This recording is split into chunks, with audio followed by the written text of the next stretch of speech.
सलाम दोस्तों, क्या इलेक्शन कमीशन सच में इंडिपेंडेंट है या बस एक पपेट?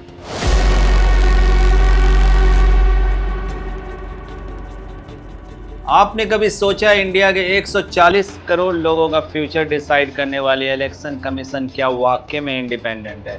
एक ऐसी बॉडी जो पीएम को नोटिस दे सकती है, पर अगर वही पीएम उस बॉडी के चीफ को अपॉइंट करे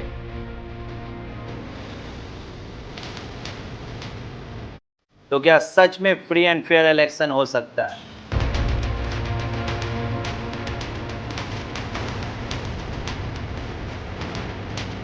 क्या आपको पता है पिछले 20 सालों में हर चीफ इलेक्शन कमिश्नर का सिलेक्शन रूलिंग पार्टी के हाथों हुआ है? तो सवाल बनता है, क्या डेमोक्रेसी के फाउंडेशन पे कंट्रोल है? अगर है तो कौन कंट्रोल कर रहा है?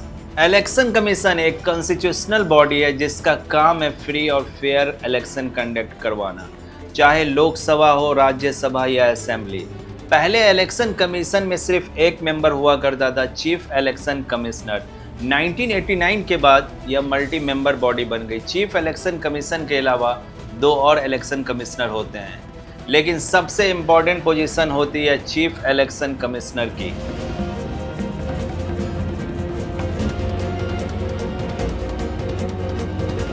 और सबसे शॉकिंग बात यहाँ पे ये है, उसका अपॉइंटमेंट सिर्फ और सिर्फ पीएम लेड कैबिनेट करती है।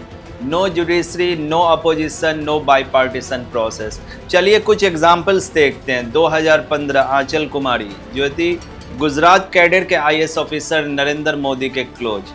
2021 सुशील चंद्रा फाइनेंस मिनिस्टर में काम किया, फिर direct election commission.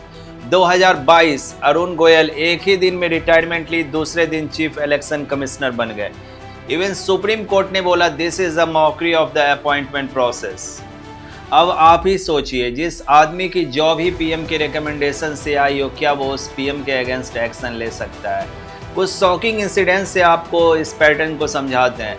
Waste Bengal 2021 election commission ने सडनली 8 फेज वोटिंग अनाउंस किया। अपोजिशन ने बोला दिस बेनिफिट्स बीजेपी। ये मॉडल कोड ऑफ कंडक्ट का वायलेशन था। Multiple complaints Modi and Shah के अगेंस्ट फाइल हुए, बट इलेक्शन कमीशन ने बोला नो वायलेशन। कर्नाटका इलेक्शन के दौरान वोटर डेटा लीक हुई, thousands of fake voter ID पाए गए। इलेक्शन कमीशन चुप रही, इन्वेस्टिगेशन मुश्किल से चालू हुआ। तो सवाल उठता है, सिस्टम इंडिपेंडेंट है या इंस्ट्रक्शन पे चलने वाले? मार्च 2023 में सुप्रीम कोर्ट का डिसीजन आता है। सुप्रीम कोर्ट ने बोला कि इलेक्शन कमीशन का सिलेक्शन एक 3 मेंबर कमेटी करेगी, prime minister, leader of opposition, chief justice of India. ये डिसीजन वेलकम किया गया था, लेकिन फिर अचानक पार्लियामेंट ने एक लॉ पास कर दिया, चीफ जस्टिस ऑफ इंडिया को ही हटा दिया गया। अब सिर्फ PM plus cabinet minister plus leader of opposition he selection कर सकते हैं। सोचिए, जुडिशरी के न्यूट्रल वॉइस को ही हटा दिया गया। कुछ फॉर्मर ऑफिशियल्स के ओपिनियन हमें देखनी चाहिए। SY Qureshi former chief election commissioner कहती हैं चीफ इलेक्शन कमिश्नर की job life time retirement benefit जैसी होती है, उसके बदले में लॉयल्टी एक्सपेक्ट की जाती है। गोपाल कृष्णा गांधी फॉर्मर गवर्नर कहते हैं election commission is not being allowed to be independent, it's being caged. यह एक सिस्टम कैप्चर का एग्जाम्पल है जिसमें कॉन्स्टिट्यूशन फॉर्मली वायलेट नहीं होता, लेकिन उसका सोल खोखला कर दिया जाता है। सोचिए, इलेक्शन का रेफरी ही अगर एक टीम का सपोर्टर हो तो क्या मैच फेयर हो सकता है? क्या आपके वोट की रियल वैल्यू तब भी बची रहेगी जब पूरा इलेक्शन एक नैरेटिव के कंट्रोल में हो? और हाँ, सबसे बड़ा सवाल, क्या हम डेमोक्रेसी में जी रहे हैं या डेमोक्रेसी के इल्यूजन में? अगर आपको लगता है कि इलेक्शन कमीशन ट्रूली न्यूट्रल रहनी चाहिए तो वीडियो को लाइक कीजिए, कमेंट में अपना ओपिनियन लिखिए, क्योंकि जब तक हम सवाल नहीं पूछेंगे तब तक सिस्टम हमें जवाब नहीं देगा।